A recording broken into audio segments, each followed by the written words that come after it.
Hello everybody, welcome back. This is another episode in the building of the boiler house that I'm currently working on. Now in the steam era, almost every factory depended on steam to propel its machinery. This steam was generated in boilers, and these boilers were set up in a boiler house. And this boiler house will therefore serve as a support building for the adjacent paper mill that I will build on this side, and that I will build later. Well, since I haven't got a clue what a boiler house would have looked like in 1892, as this says, I did a bit of googling and I found this interior. And this is a Dutch boiler house located in a small village near Nijmegen, and its purpose is to propel pumps which regulate water levels in our country. As you know, we Dutch, we are a little bit crazy to live beneath the waterline, and for this we need big reliable pumps. So these boilers date from 1918 and they still function. I have another picture here. This is one of them, and this is a Lancashire boiler. They were invented in England in 1844. And you can see one here without the brickwork. This is what is actually behind the brickwork. This is the boiler in total.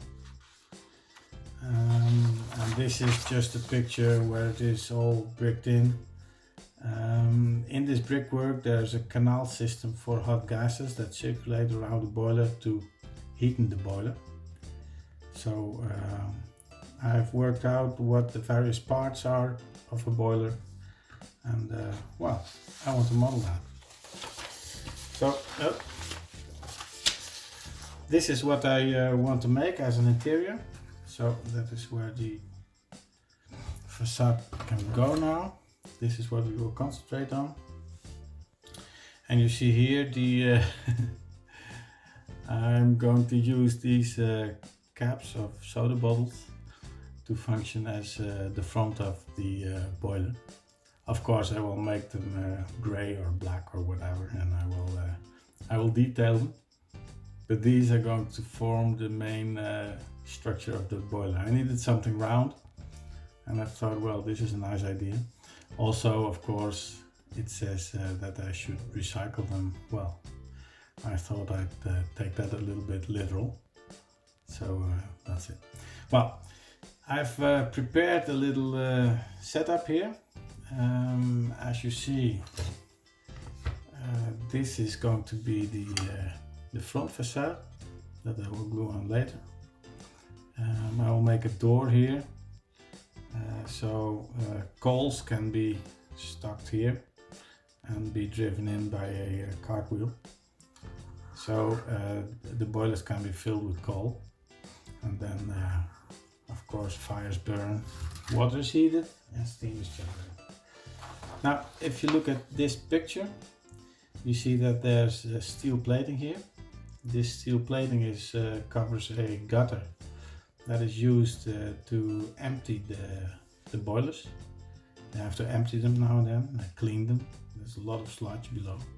So that goes with a pipe that you can see here. This pipe ends up in the gutter, and this gutter can also extend to the outside, for instance, and then we'll see, maybe cover it with planks or anything. So that's the plan. Then I've prepared one earlier sort of test strip. I've dirtied this as well a bit. This is a bit wetted version, so this will also be dirtied up like that. For this gutter I use, well, what is it? I use this plastic strip that you get with when you order something online. This is now and then around the packages. As you see, it has a really nice sort of texture to it, and Well, it looks quite convincing as a steel plate actually. So I've painted this, I've rusted them a little, I've weathered them a little, and I will do that with these ones as well. And here the floor was covered in bricks. And what is it? What year is it? Well, it is 1892. In the year 1892 they didn't have very much concrete floors yet. Lots of floors were made of brick or wood. So I've made this wooden floor on top here.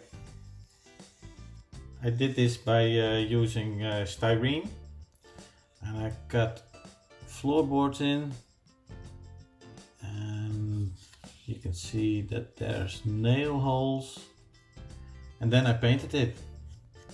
And well, next step is I've made the kettles, the boilers. You see, this is one, this is one, this is one, and of course I'll make them gray, but you can see what it is. And on these boilers I've made these doors, and I did this using very small styrene strips and glued it together. And for the hinge on the outside, this and this, I've used a little bit of iron wire that I had laying around. So you can see there's some relief in it. And I think I'll, well, this is the original. So this is what I'm trying to make. So I'm getting quite close, I think. So next up is to make the piping. This and this, all that. I'll make that. And I do that using styrene rods. They're very small. And I have bought some rods and some tubes, so I can, they fit in each other. So yeah, let's go.